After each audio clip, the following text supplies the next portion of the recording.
You're probably here because you suspect your child learns a little differently. Maybe school has become a struggle. Maybe your child is losing confidence. Or maybe you're just tired of feeling like something is wrong. And you're ready for a different way to look at it. So let's reframe things. What if your child's learning difference isn't the problem, but the key? My name is Mike Tenney, and I've spent years working with middle and high school students, many of whom don't fit a traditional mold. And I've seen what happens when we try to stop fixing kids and start tapping into strengths that are already there.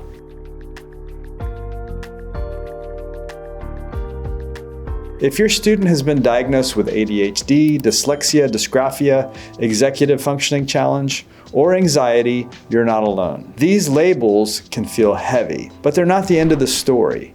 More often, they're clues pointing to powerful, unique ways your child's brain works. Let's take a closer look at what that actually means. We've worked with many students with ADHD, and here's what I've seen. In a traditional classroom, these kids often feel like they're stuck in a cage or like they're trying to walk through quicksand. It's exhausting and frustrating. But let them pursue something they're passionate about in a space that isn't holding them back, they come alive. These students can move with a pace, a drive, and a level of productivity that's hard to match. They're creative, fast-thinking, and relentless when it counts. The problem isn't their ability, it's the setting. Dyslexia, yes, it affects reading, but these students often have outstanding visual reasoning, storytelling skills, or spatial awareness. Their brains are wired for big picture thinking, and you'll find many dyslexic thinkers in business, design, and innovation.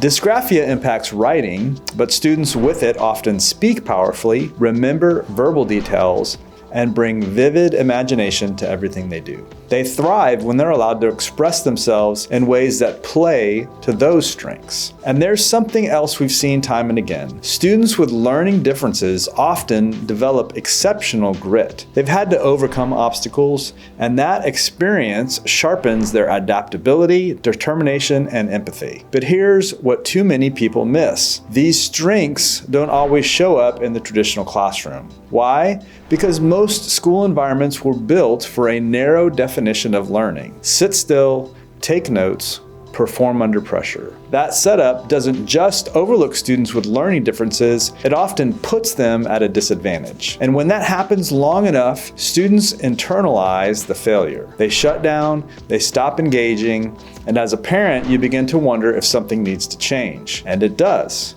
And it can. The issue isn't about giving students the right support, it's about putting them in the right environment. One where they can think, work, and grow effectively. And just as important, teaching them to recognize what environments work best for them so they can make smart choices about how and where they learn. There are schools that take this approach. These schools don't just accommodate learning differences, they work with them. They offer one-to-one instruction, flexible pacing, and opportunities for students to work in ways that align with how they process information. In schools like these, a student with ADHD might be encouraged to move during a lesson or explore ideas through hands-on projects.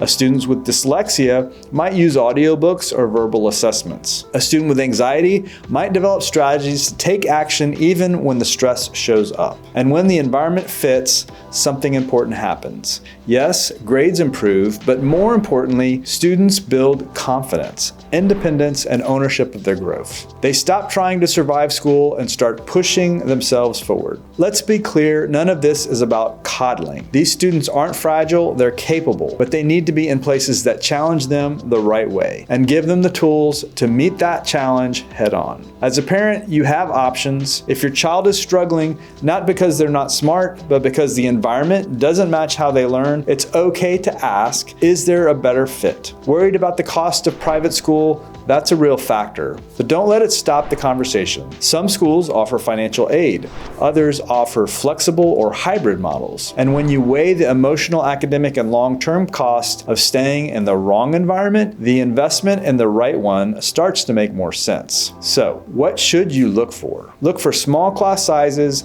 individualized instruction, teachers trained in learning science, and most of all, schools that see your child as a whole person, not just a GPA. And pay attention to what your child is telling you. If every morning feels like a battle, if school has become a source of dread, those are signs something needs to shift. Because your child doesn't need to be rescued.